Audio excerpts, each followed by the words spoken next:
And we are here for one reason, to put the victims and their families first. Thank you. We'll take any questions you all have. Yes, ma'am? What gaps or concerns do you believe exist in the current investigation? We're not sure, mainly because our family and many of us have been kind of left in the dark in terms of what's happening. I will tell you this, Florida State University, Aramark have stepped up. We're not here to cast any aspersions on the university or their leadership. They were gracious enough to give us this space. They showed up at the funeral, which means a lot to the family. But we are asking, and this happens sometimes either intentionally or unintentionally, anytime you have law enforcement investigating other law enforcement, sometimes things don't necessarily go as they should. And so we want there to be a watchful eye. And we know the governor wants answers. We know that the Florida Department of Law Enforcement wants answers. We just want there to be a little sunlight in the process. Good morning. Despite FSU's cooperation so far, if and when there's litigation over Mr. Chavez' death, will Florida State naturally be a defendant in any legal action? Can you talk about that at all? I don't know the answer to that question. Like Mr. Bannister said, it's a lot of questions that we still have remaining. My hope is that this is my hope, my sincerest hope, is that we're able to work together to make these families whole and provide whatever remedies possible without necessarily being antagonistic, without being adversarial. I'm not here for that today. I know there is a great deal of expectation when you have a civil rights lawyer come to town. There's going to be some flame throwing and some rock throwing, but I think that Mr. Bell stated best that this is about family, and we're hopeful that we can have some conversations down the road that may not prove to be adversarial. I'm just not sure yet because we don't have answers to those basic questions. I have a question on Mr. Chavez, if I may. Can you talk a little bit about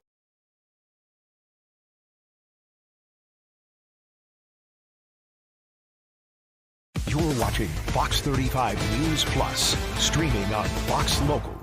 Good afternoon to you. Welcome into Fox 35 News Plus. I'm Garrett Wymer, and thanks for joining us on this Wednesday afternoon, live on fox35orlando.com, Fox Local, and on YouTube. It is 4 o'clock. That means it's time for today's Top 4 at 4, where we break down 4 of the big stories that we're tracking in the Fox 35 newsroom this afternoon. And joining me for today's Top 4 at 4, Fox 35 News anchor LuAnne Sorrell. And LuAnne, good to see you. Yeah, good to be here. So let's start today with a news conference from the attorneys representing family members of one of the shooting victims from the Florida State University shooting. Yeah, Tyrone Chaba's family held a news conference today through their attorneys.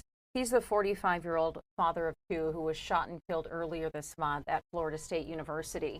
His family is asking for more transparency from law enforcement, and they want officers to solve this case with a sense of urgency. They said they really haven't heard much from police since the shooting, and they really want to know more information. They're also asking if FSU could have done more to prevent this mass shooting on campus. But Tyrone was laid to rest last week up in Greenville, South Carolina, where he's from. Just a sad situation there. He wasn't even in, Florida. He's not from here. He's a food vendor, so he was on campus, doing his business near the student union when he was shot and killed. Yeah, they said he was here for some negotiations, just doing his job, and just kind of, they said it was kind of just happenstance that he was even there that day, and so that just makes it even more heartbreaking for him and his family. Absolutely. But you certainly can sympathize with their desire for some answers in this, given everything that happened, and we haven't gotten a whole lot of information since the day that this happened, so a lot of things still up in the air. We know the attorneys today saying they want to know more about this suspected gunman, how he got the gun, why he did this, and they said they realize that some of these are questions that we may never know the answer to, specifically the why. But they said they just want some more openness, some more transparency in this. One of the things that struck me too from this news conference was one of the attorneys being asked about what the family would see as justice in this case, and this is the answer that he gave. We want to make sure that we prevent this from happening on the campus of Florida A&M. Justice for the Chaba family is Tiru with his family for holidays. Justice is him picking his kids up from daycare. Justice is him sitting around the dinner table. Justice is him being able to celebrate those birthdays, like Mr. Bannister said, graduations, weddings. So justice for the Chaba family is a little bit out of the realm of possibility now because his life was taken. What we're looking for is accountability. We want accountability in the criminal process that's being undertaken now. We're looking for accountability from the university to see what, if anything, they could have done to prevent it or prevent these things from happening in the future. Everybody stepped up to the plate so far. And we just want that transparency so we can answer the questions that you all are all asking. I mean, it's cool to ask us these questions, but the people with the answers simply, they're not, we want to know, they're not here. Interesting to hear him say justice would be him being alive. That's not something they can get, so now they're just looking for some accountability and hoping to prevent things like this from happening again. Yeah, can't blame them. You know, when someone, gets shot, killed, you want answers. You want to know why this happened to them. And sometimes there aren't answers to get, but the gunman is still alive. What we heard on the day that this happened is he wasn't cooperating and talking to authorities, but hopefully eventually they get some why behind all of this, because it's just tragic. Right, and affecting so many different families, not just this one. Obviously, they are one of the families most affected, but so many others whose lives are changed forever from this. And you mentioned the suspected gunman. The update from Tallahassee Police today, he is still in the hospital today. So we'll continue to keep an eye on that. Second story out of Brevard County, where a deputy shot and killed a man with a knife. Yeah, they got a call around 3:30 this morning to a home in the Palm Shores neighborhood. The caller said that a man was acting out of control, and the caller had locked himself in the bathroom to keep safe. Well, when deputies arrived on the scene, they talked to the caller outside, and then they say the man came outside with a knife and came at them. So the deputy was forced to shoot the man, who was taken to the hospital and later pronounced dead. And always tough situations there. We know Fox 35's Esther Bauer has been following up on that situation today as well. Our third story of the day, and that's one out of Marion County, where a teenager has been arrested accused of exploiting children on Roblox. And we've been hearing about so bad. This is bad. We've been hearing about cases like this. Well, we know that the state of Florida is going after some of these social media apps, games, where predators can reach out to children, and this is one of those cases. So disturbing. The suspect here is 17-year-old Christian Scriven. Deputies say he used this game, Roblox, to contact children and then ask those children to sexually abuse their younger siblings. Just horrific. He's now charged with directing a sexual performance of a child, utilizing a computer to solicit a child while misrepresenting his age, and unlawful use of a two-way communication device. I was just kind of looking at the post by the Marion County Sheriff's Office, and Garrett, it says he would target 4 to 5 kids each day for the past year to do this. And he would ask these kids to record themselves molesting their younger siblings. So parents need to be so careful if they allow their kids to go on these games.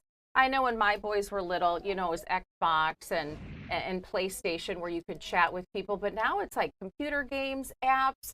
You just got to really be on top of who your kids are talking to these days. You bring up a good point, because it's so many different platforms. It can be hard to even know them all or stay on top of them all, because it is constantly changing. But when it comes to Roblox, we know how popular that is, especially with younger kids. And the Attorney General had actually subpoenaed Roblox, wanting information about how the platform markets to children, sets age verification requirements, and moderates chat rooms. So there will be more to come, I think, on this front. The Attorney General was here at Fox 35 this morning as we got this news from this case of out of Marion County, and we actually had the chance to ask him about this. Here's what he said. I feel confident this individual is going to be prosecuted quickly. I know there are other criminals out there. We will prosecute them too. But parents, you are the first line of defense. Get informed, know about the tools that are available on these sites where you can monitor, track, and limit the access your kids have, and educate them. Let them know if you're talking to a stranger and it's not somebody that you know personally from school or a family member, you have to assume the worst. Yeah, gosh. Yeah, to your point about the many different platforms, you can't probably as a parent know everything, even though you do talk to your kids, and so that's probably makes it even more important to share those messages with them that this is how you handle this situation. There are bad guys out there. Let them know exactly. And so, because we just hear about this more and more, it's becoming more prevalent, and it's so sad. You don't want to tell your kids that. You know, you don't want to be like, they're bad people out there, but it feels like you have to nowadays. And my understanding is with most of these platforms, there are parental controls. You have to go into settings, select stuff. It's probably a little, time consuming, but definitely worth it when you hear stories like this. Yeah, no doubt about that. Story number 4 today, continuing to follow up today on big news with the Orlando Dreamers. We don't have a team yet, but we have a whole lot of money waiting for a team, right? It's a start. Yes, we found out that the Orlando Dreamers have $2.5 billion in the bank, hoping to get a team. A portion of that would go towards the team. Another portion would go toward building a stadium. And we kind of learned the money guys behind this. We know that Rick Workman is what they call the anchor investor in all of this. He is the founder of Heartland Dental. And he's the big money man. But then you also saw attorney John Morgan there saying if we do in fact get a team here in Orlando, he'd be really willing to put some money in the bank as well and be a backer of that. There's really 2 ways we could get a team at this point. The Tampa Bay Rays, their situation over in St. Pete is kind of up in the air after their stadium, the Trop, was destroyed by Hurricane Milton. The team and the city, they're having some difficulty coming to an agreement on if they're going to stay there. So we could possibly get the Rays here in Central Florida, and then MLB wants to expand by 2 teams by 2029. So we could also get an expansion team. So fingers crossed, we could use another pro sports team here in Central Florida. Exactly. It would be great to see. That would be the state's 3rd Major League Baseball team. And that was one of the questions that I know Hannah McKenzie asked Jim Schnorf, the co-founder of the Dreamers, about whether there's the market for that, whether it would support. And here's what he said. So last year, California had 5 Major League Baseball teams. Florida is the fastest growing state in the country, 23.3 million people.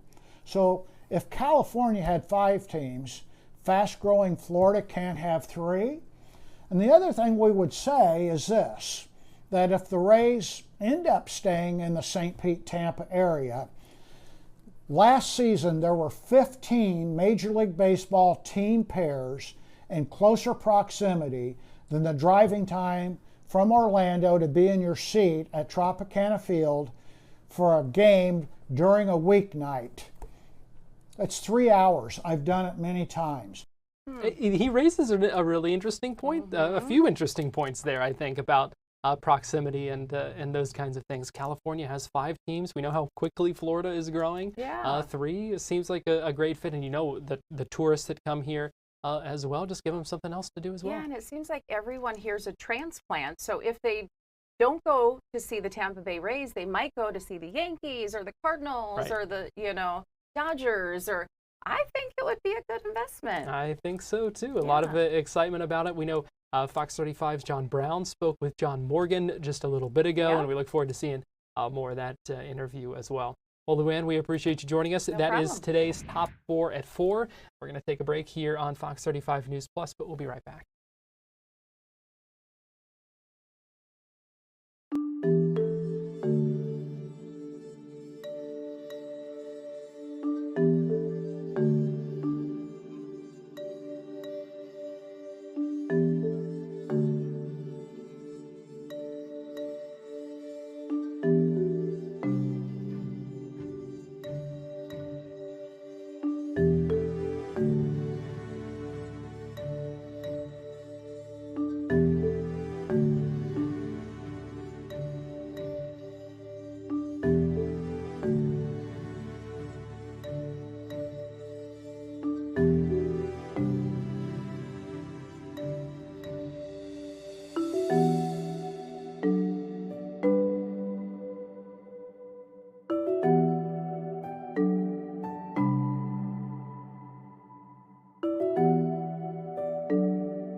You're watching Fox 35 News Plus, streaming on Fox Local. Fox 35 Storm Team meteorologist Laurel Blanchard joins me now. And Laurel, it's been a pretty nice day out there on this Wednesday. Pretty nice, but it is hot out there for sure. Yeah, no doubt about that. That is something that we've been kind of getting used to, kind of been easing into those more summer-like temperatures, but also seeing, when we speak of summer patterns and those kinds of things, also seeing some of those rain chances finally ramp up as well. But with that, we know comes that humidity.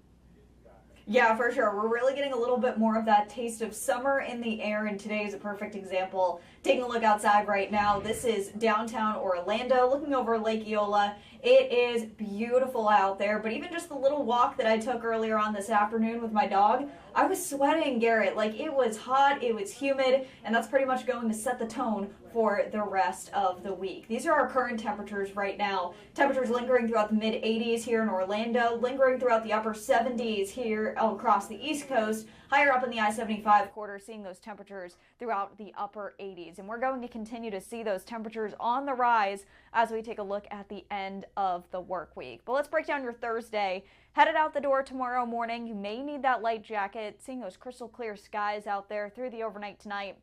The temperature is going to be falling into the upper 50s and low 60s, quickly warming back up into the upper 80s. Looking at about mid-80s tomorrow, continuing to warm up into the upper 80s as we take a look at the end of the work week. So Garrett, the heat is not stopping here. No way. When we know that it's just going to keep going. But we'll take it. You know, I mean, it's we got to get used to it. It is that time of year just about. Yeah, pretty much. We're going to really continue to fall into those little bit of cooler mornings. So kiddos, you may need that light jacket as you're waiting out at the bus stop tomorrow, but you won't need it for any after school activities. Check it out as you're waiting out at the bus stop early tomorrow morning. Temperature is going to be throughout the mid to upper 60s to start. Sunny skies, mild temperatures. Might need just that light hoodie. But by the time we get into after school activities, it is going to be hot. Couple of passing clouds out there, but other than that, it is going to be a pretty nice afternoon for you to get outside and play a little bit and enjoy that warm weather that we have out there right now. All right, good stuff. But we are still seeing, for now, you know, this dry pattern that's been causing some issues with the fires, but some increasing rain chances. Although we have to know too that this drought conditions that we're dealing with not going to go away instantaneously. Yeah, Garrett, well said. So as we do take a look at the temperatures over the next couple of days, it's going to be hot and humid for the rest of the work week and even into the start of the weekend. But you'll notice as we take a look at Sunday and Monday, we almost reach the 90s as we take a look at Saturday. And then we're back down into the mid-80s and the low 80s as we take a look at Sunday and Monday. So it's going to see some sort of pattern change. So let's actually talk about that. But really for the rest of the work week, we are going to be seeing just those hot and dry conditions. Temperatures still going to be warm. No rain in sight for Thursday or Friday. And even as we take a look at Saturday as well. So right now, as we do take a look at the drought monitor, this updates every Thursday, so we'll get the updated model through the day tomorrow. But right now, we're still just keeping an eye on those two key areas where for the first time this season, we saw those extreme drought conditions. And we did get a little bit of rain on Sunday and into the start of the work week, but we desperately need rain across these regions as we head through the rest of the evening. And again, because of the dry weather, we already have very dry ground. Fires are definitely going to be an issue, and we are still seeing just that little bit of hazy smoke, especially if you're in the Villages, the Ocala area, even up towards Gainesville in the Big Bend. We could see a little bit of that smoke just still lingering in the air from a few active fires across the region. But we are going to see a little bit of a pattern change, which means rain chances are going to be on the rise as we take a look at the weekend. Yes, it's going to be hot, maybe seeing a couple of very scattered showers on Saturday. Sunday, though, is when we're going to see our next big rain chance, and this is why. We're going to be keeping an eye on a cold front that's going to not only spark up severe weather across the Midwest, but it's also going to be bringing in some much-needed moisture across our neck of the woods. Now, we might not be seeing as severe weather as we are going to see in the Midwest. However, we are going to get some much-needed rain, and with that, we could see some locally heavy downpours. So as this cold front continues to move in, this is Saturday, seeing a couple of very scattered showers. But it's once we head into Sunday, that's when we could see that much more widespread rain on tap, which could also lead to some locally heavy downpours. And because the ground is so dry, with that, we could also see some localized flooding. So just make sure you are definitely staying weather aware as we head through the weekend and we start to see a little bit more of those rain showers start to pop up. But after that cold front moves through, you'll notice that we do start to see that much cooler air start to set in as we get back into this little bit of an active pattern. And this is what's going to cool down our temperatures a little bit as we take a look at the start of the work week. So we're going to see those temperatures really hot to start off the weekend and then cool down quite a bit as we take a look at your Monday and start to see those temperatures dry back out a little bit. But with this much needed rain and those sea breeze storms, we also have to talk about lightning as well, because as we see that cloud to ground lightning, that could also spark up some new fires. So although this rain is much needed, we do have to keep an eye on that lightning and those lightning counts that we're going to see, especially as we see those sea breeze storms collide in the central part of the peninsula, pick up really quickly, but also die down. So that's something that we're just going to need to watch. Yeah, so that threat certainly not over just yet. We are not in the rainy season, even with these chances of rain multiple days in this 7-day forecast. Yeah, not bad, but again, we desperately need the rain. Not really an everyday kind of thing. We're still going to go little spurts without seeing any rain, but now we're starting to get into the pattern where we could see a couple of showers every once in a while because of those sea breeze storms. Not as drastic as what we're going to be seeing as we take a look later on this summer, but we're getting a little bit of a good taste. So especially if you just moved into the region, this is a little bit of a taste of what we could see possibly coming up. But again, we desperately need the rain. That's the good news. However, if we could go without the lightning and going without the massive amounts of rain at a time, just like little spurts to kind of just get us back to that deficiency, I think we'll be in good shape. All right, Fox 35 Storm Team meteorologist Laurel Blanchard, we appreciate you joining us here on Fox 35 News Plus. Thanks, Garrett. We're going to take a break, and we'll be right back after this.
You're watching Fox 35 News Plus, streaming on Fox Local.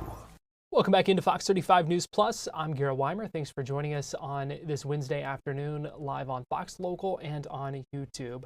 The Osceola County Sheriff's Office said they made more than 80 arrests in the month of March as part of what they called Operation Spring Purge. Covered a number of different charges, a number of different areas, and also included a couple dozen DUI arrests as well. They worked with multiple specialized agencies to team up on this, and Earlier this afternoon, I had the chance to speak with Osceola County Sheriff Marcos Lopez about the initiative and their message. Spring Purge, pretty much we're cleaning house. You know, spring break's going on. There's a lot of people here, a lot of moving parts, especially in Osceola County because it's a tourist area. So we decided to do a special operation targeting massage parlors, traffic, DUIs, narcotics, anything we can do to help keep our tourists and our communities that are not in the tourist areas safe during the springtime. And that's what we did, and it resulted in 88 arrests. It sounds like a lot of work, a lot of effort. I know you worked with a number of other partners in this as well. Yes, you know, we love to collaborate with our local agencies and other agencies. For example, we were operating at the massage parlors, and we actually arrested 4 females for working illegitimately and soliciting prostitution at the massage parlors. We work with HSI. We also had victims advocates to talk to them to make sure they weren't victims of human trafficking. We try to do that when we do these type of operations because that's one of our focal points to help people get out of those type of environments. In this case, the victims were not cooperative, and you know we only could charge them with the prostitution, but there's still open cases, you know, and we'll continue to work to help drop human trafficking because Central Florida is a huge market for it, and it's a billion-dollar industry. And a lot of these victims, majority are women. Sheriff, why is that? Why is this such a hotbed for some of that activity? Well, I think, you know, in general, a lot of it's man's needs.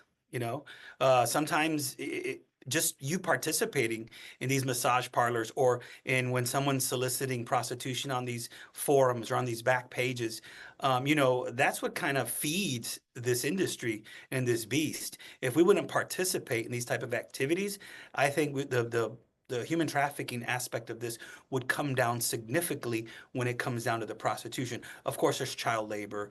There's men that could be human trafficked. There's a lot of different aspects in the human trafficking, but it's such an industry where we've seen it globally turn into a billion-dollar economy. But the main people that fund it are people who are supporting these type of things. And the only way we can combat it is create that awareness, educate people, and people participate in these type of activities, just stop. And we'll see it drop, and we'll be able to save lives. You know, we also work with our ICAC unit, Internet Crimes Against Children. We arrested several for possession of child pornography, images of children in pornographic positions and acts. You know, those people are sick. They prey on our children. They're predators. Like we tell people, monitor your children on the internet. A lot of these victims now, I'd say like 88, 90% are victims through the internet, through these apps, through these things you might think is Snapchat, these things that might be innocent. These predators are here. They're creating these fake profiles. You as a parent are responsible when it comes to these things. So let's continue to monitor the actions of our children, and hopefully we can put a big dent in this type of criminal activity as well. That's a good point, Sheriff. We know technology and these social media apps play big roles nowadays. What is the message to parents and what parents should be communicating to their kids about stuff like that? I agree. And you know what? Especially when they're under 18, you know, they're not adults. It's your phone, not your child's phone. Grandma might have gave it to them for their birthday, but guess what? You're responsible for the type of things that they're doing on the internet. Give them the passwords. You should be in control of that. They shouldn't be in control of those type of things. Monitor the groups that they're in. You might think of an innocent thing like a Roblox game. They start interacting with people, but you know what? They're probably interacting with someone who's a predator, who's grooming them, who's trying to get them into one of these little rooms to interact privately with them and eventually say, hey, you want to meet at the mall? Hey, this and that. And they could become a victim of human trafficking. They can get hurt. They can lose their lives. So these are the things that we have to monitor and make sure that we're watching to keep our kids safe. Let's zoom out for a second here. In Operation Spring Purge, why are big, large-scale kind of operations like this, how are they helpful as opposed to, you know, your normal kind of day-to-day operations? You know, our normal day-to-day operations with these specialized unit that actually targeted specific areas where 88 arrests were the results of the operation.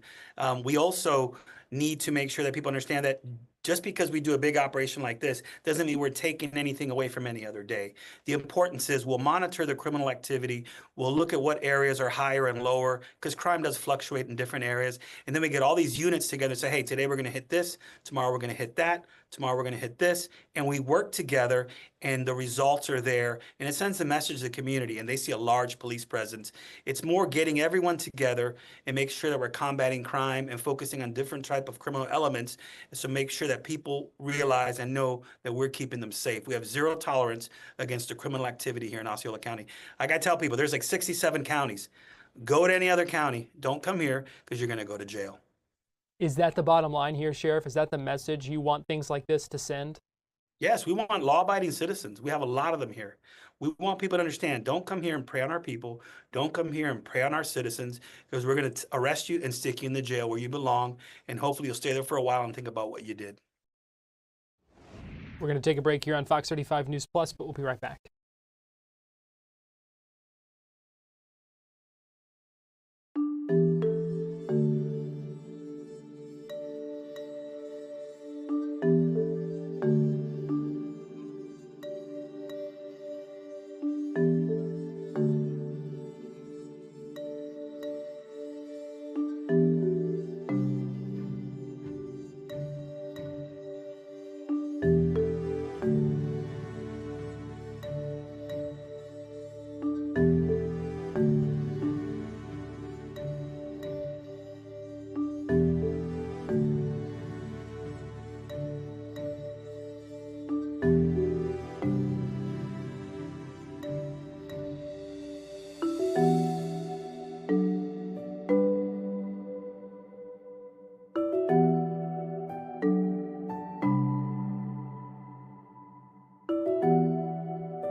You're watching Fox 35 News Plus, streaming on Fox Local.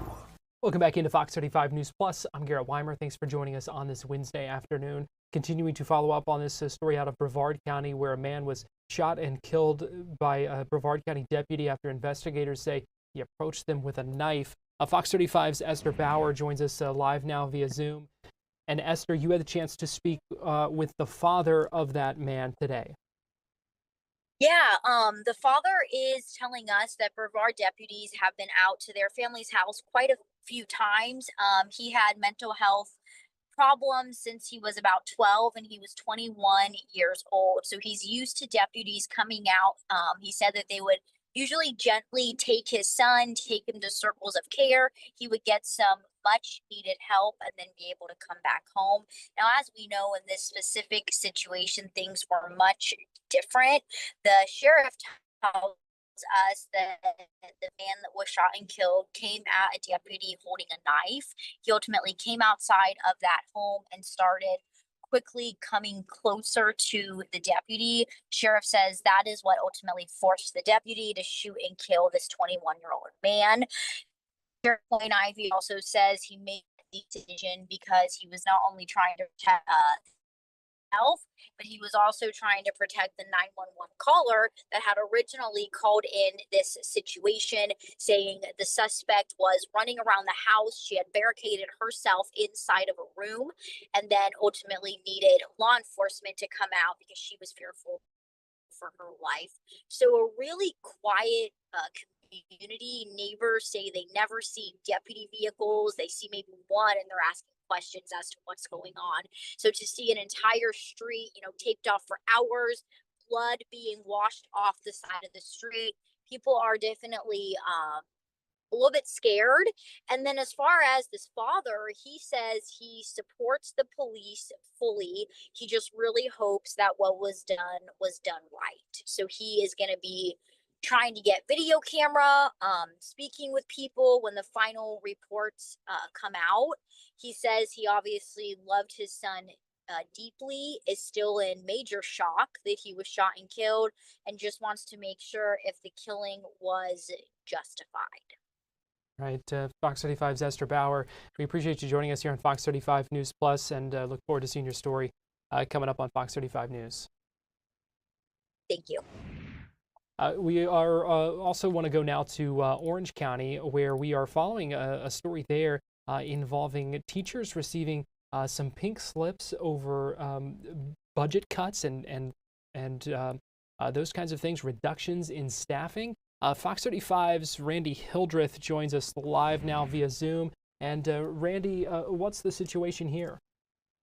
Yeah, hi, Garrett. So this is very much a layered situation. As you mentioned, we have teachers, and what they've received is called a non-reappointment notice. So that means that not technically fired per se, but their position at their current school is no longer available. So now they are in limbo. They're trying to see if they can be hired at another school within the district. But if they can't, they will not have a job with OCPS come this summer. And so how we got to this point is a little bit layered. So one, the district is saying that they had to make these cuts to staffing because they are projecting less students next year. They're looking at over 3,000 fewer students next school year. When you have fewer students, that leads to getting less money from the state. And so they are projecting about $28 million less in funding. And because they're having less students, which means they get less funding, that means they have less money to pay people. And that's how we've gotten to the point where we are looking at staff members being cut from jobs.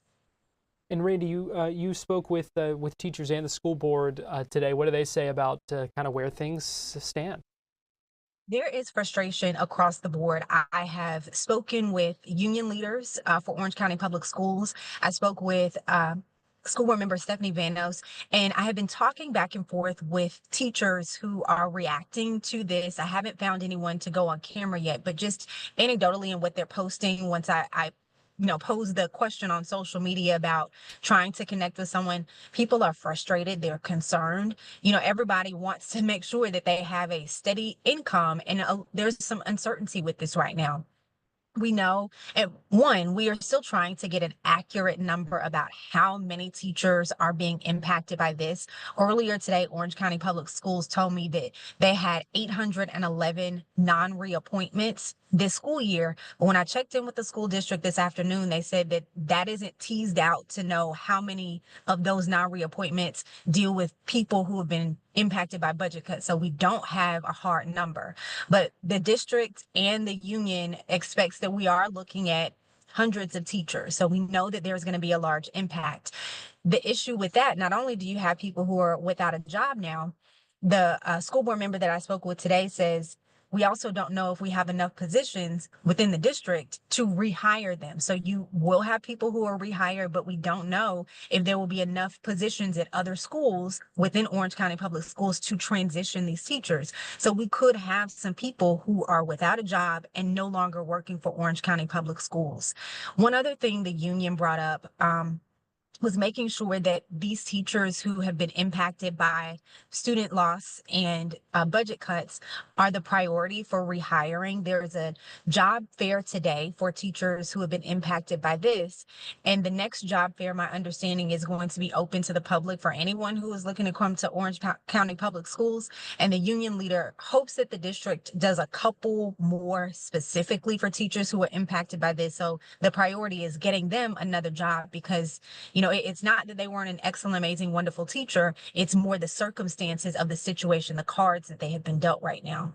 Yeah, and the other tricky thing about all this is based on projected decreases, and then we still have summertime, which is a popular time for families to move, and then the numbers can still be thrown off. You can still have growing class sizes, and you have to make these tough decisions when it comes to certain areas, certain departments that may need cut, and then you have more classes that need to be added, and like you said, it really is just a nuanced situation that has a lot of ripple effects. So Fox 35's Randy Hildreth, we appreciate you joining us here on Fox 35 News Plus. Thank you. We're going to take a break, and we'll be right back after this.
You're watching Fox 35 News Plus, streaming on Fox Local.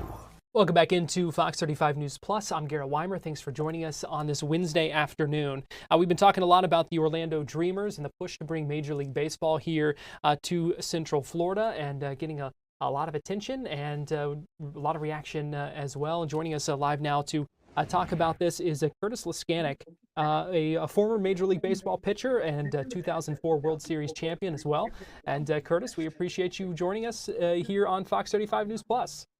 Oh, thanks, Steve. Thanks for having me, man. I appreciate it. So, Curtis, we know you are originally from Pennsylvania, moved to Florida with your wife and kids, and live here in Seminole County now. And so just let me get your thoughts to the, seems like the growing possibility of Major League Baseball here in Orlando. Yeah, I'm trying to get used to the whole thing, and it just because it's baseball, and it seems like Florida is more like a basketball, football state, SEC, of course, but I think it might add a little bit to the revenue and everything in downtown Orlando. Do you think the appetite is here to for fans to support a Major League Baseball team? Well, I mean, you actually never know. I mean, I grew up in Pennsylvania, and it's very history oriented with football and baseball and hockey, of course. So people aren't born here and raised here. So there's a lot of people from different parts of the globe here. So it would be a uh, difficult to say, but I mean, this is Disney. What do we have? 60, 70 million people come here for tourism last year. Yeah, no doubt about it. It is certainly a draw, and there would be no shortage of people to fill those stands. I want to get your thoughts and your perspective as a former major leaguer about the perception of Orlando and what, obviously you chose to live here. What would the draw be for players looking maybe to sign as free agents and that kind of thing, to bring their families here to live here if there were to be a team here? Yeah, that's a great question. I know that I would come down here to meet the Ecksteins and the Weeks and the Bichettes, and we would come down here before spring training and get ready. So the weather is great, but the weather can also be tough.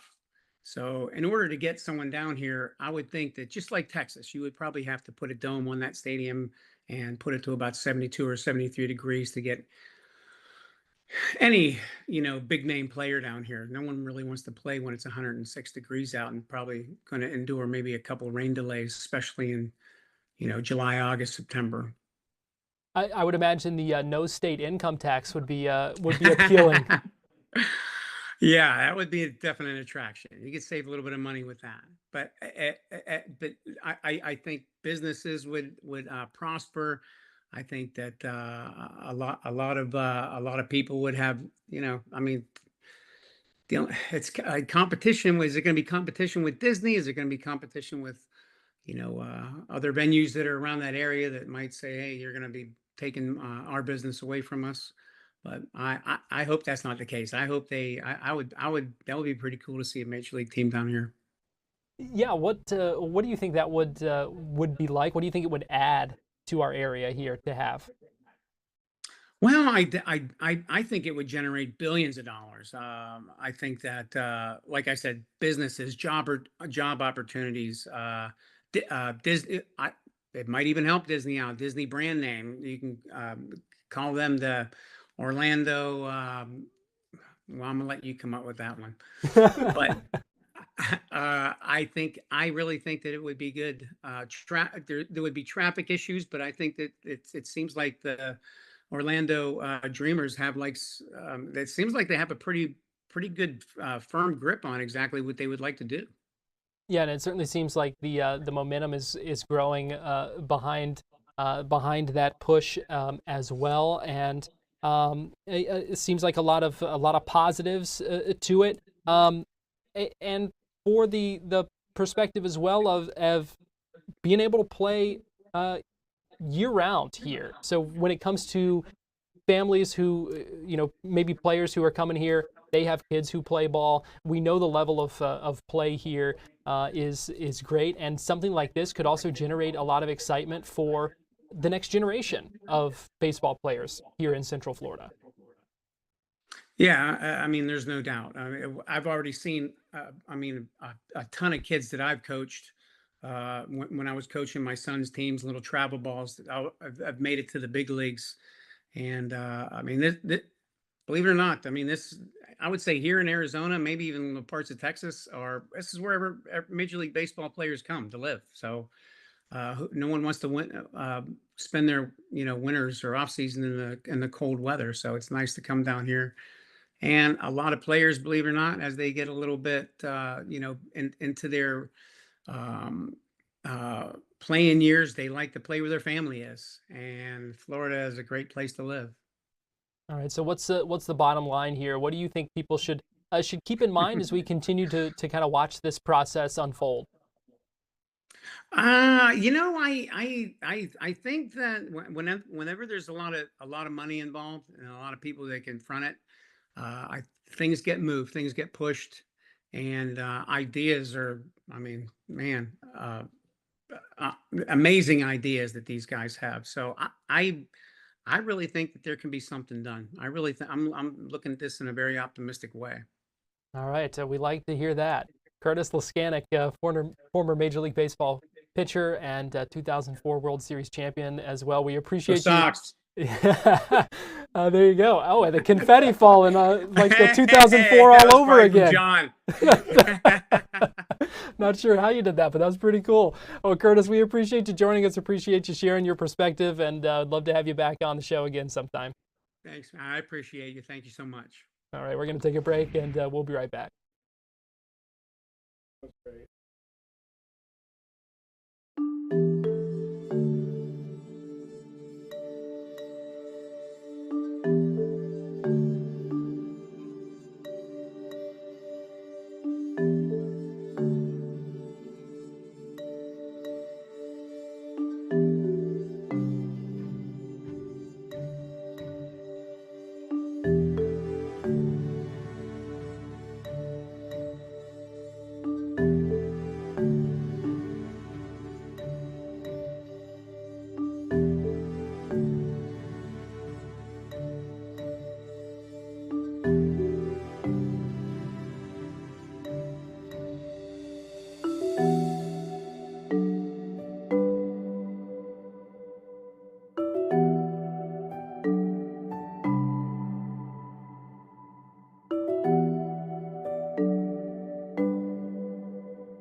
You're watching Fox 35 News Plus, streaming on Fox Local. Welcome back into Fox 35 News Plus. I'm Garrett Wymer. Thanks for joining us on this Wednesday afternoon. Just talking with Curtis Laskanik, former Major League pitcher, about what it would mean, what some of the draw would be to bring Major League Baseball here to Orlando. We also know that Fox 35's John Brown spoke earlier with a billionaire attorney, John Morgan, who has expressed interest and said he would financially back this team as well if they were to come here. That's part of the draw. That's been the big announcement this week, that the financial backing, that the anchor investor, it has been unveiled, that there is that investment opportunity there, and the backing, the support is the word I'm looking for. The support is there for this team, and so now they're trying to get support from local leaders and from Major League Baseball. But as I mentioned, Fox 35's John Brown spoke with John Morgan earlier today about bringing a team and why John Morgan would be interested in being involved. All right, John, first of all, let's talk about baseball here in Orlando. Why are you getting behind this effort to bring Major League Baseball here? Short story, to make money. Okay, so I like baseball. I have a small baseball business where we represent Major League Baseball players, but I really have a partner, Tom O'Connell, who runs that business. So I'm not one of these avid baseball people, but I see this as a great business. Pat Williams came to me before he passed away, laid out his vision. I thought it was right. Where he had the site, Orlando instead of Tampa, the name of the team, the name of the field. I bought into Pat Williams' dream, and then he died. Somebody else picked up the ball. They kept running with it. They got Barry Larkin, who I've known for a long time. He's a Red shortstop, Hall of Famer. He's leading the group. And when they laid it all out to me, I looked at it and saw it, and I believe Orlando's the right place, the right time, at the right price. That's the key thing. I believe that this Tampa has never really done well. Orlando will do great. That's what I've told a lot of people today. I said you wouldn't have guys like John Morgan stepping up, like the other guys that have gotten involved here, if they didn't see the future of this, because it takes a while to build. But do you think that it will translate into people going out to seeing the games? I think that's the big issue is they don't in Miami, they don't in Tampa. Why would it be different here, you think? Okay. Now, look, here's why. Number one, I know Central Florida pretty well. I have shopping centers. I have apartment complexes. I have attractions. I have hotels. I know the area. What I know about the area is this. This is the tourist capital of the world. The Magic are always a top 10 in attendance, even though they're one of the sorriest franchises in the history of all sports. Why? Tourists. People come here from Boston, New York, Los Angeles, everywhere, and they want to see their team play. That's why the Magic do so well. There are tens of millions of people that come here. National advertisers buy local advertising in Orlando because of the tourists. The differentiator for me, it's like Las Vegas, moving the Raiders to Las Vegas. A no-brainer. They're going to make a fortune. So if you can buy this team at what it's worth today in Tampa, which is not, I wouldn't do, the Tampa people called me to invest. I said no. They said, why? I said, because it's in Tampa. I think it's a loser. Jeb Bush, who's a friend of mine, and I've invested with Jeb in other things. When he wanted to do the Marlins, I said, no, Jeb, not Miami. It's no good. It not only will thrive here, it will be one of the hottest baseball tickets ever. It can't, to me, it can't fail. All right, so I talked with Pat Williams before I moved, right? So we're talking 10 years ago when he had this idea, and I've seen it come, I've seen it go. Why do you think this time we're so close to getting it done? I don't think we're necessarily close, but we know this. We're at an inflection point. The Tampa Bay Rays are not playing in their stadium. The stadium's finished. It's over. They can't go back there, okay? So there's a fork in the road. And to keep in baseball, as Yogi Berra said, when you come to the fork in the road, take it. But which fork is the question? So they're at a fork in the road. Do they move it and keep it in Tampa, or do they move it and make it more successful in Orlando? That's why it might happen. The reason it might not happen is that the owner might not sell it and he may want to keep it there. I don't know. But this is the moment that Pat was looking for. This is the inflection point. They're playing in Steinbrenner Stadium in a minor league field this year. It's a dead franchise with no stadium. So they got to do something. They got to say Orlando or Tampa. So we've come to the fork in the road, and I'm saying let's take the road to Orlando. John Morgan, always good to see you. We'll talk to you soon.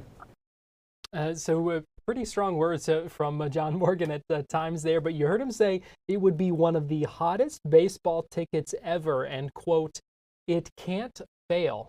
So a lot of confidence from John Morgan, it seems, in deciding to back this and invest in this if that's what it comes to. We know $2.5 billion in commitments at this point for the Orlando Dreamers organization, and so a lot of this now hinges on city and county leaders, but also on Major League Baseball, because they will be the ones who kind of make that decision on where to expand to, if that is what ends up happening with this, if it ends up happening through expansion. Obviously, relocation of the Tampa Bay Rays is still potential, but not the only route. So we will wait and see where things go from here, but a lot of excitement about it. Exciting to hear John Morgan talk about it, and that he believes the draw would be there for attendance. So certainly something that we will continue to watch as things move forward. It seems like there has been a lot of news lately coming from the Orlando Dreamers organization in this push to bring baseball here, because we know things still are not settled in Tampa. Still a lot of things up in the air with that as well. Well, that is going to do it for us here on Fox 35 News Plus this afternoon. It's been a bit of a busy day here on Fox Local. We appreciate you joining us. We are here weekdays 11 a.m., 2 p.m., and 4 p.m. with Fox 35 News Plus and with Florida Live. But you can find news and other things around the clock here on Fox Local. So if you're watching us on YouTube, we appreciate you joining us on YouTube. Also encourage you to download that Fox Local app on your TV or on your phone. Get those notifications sent. You can watch all those live stream and our on-demand programs as well. We have a lot to offer on Fox Local, and hope you download that, check it out, and use that. Well, I will go ahead and send things out to Studio B here, where we are getting ready for the start of Fox 35 News at 5, which will begin in just less than a minute here on Fox Local. John and LuAnne getting ready for the start of that newscast. Chris Lindsay going to have an update for us as the resentencing trial in a death penalty case out of Volusia County, the Xbox murders case. That continued yet again today. Chris will have updates on that. Esther going to have the latest details on the teacher in Brevard County charged in connection with that house party, passing on a plea deal in court. Now her trial set to begin next week. That and a whole lot more coming up on Fox 35 News at 5, which begins in just seconds right here on Fox Local. Have a great afternoon.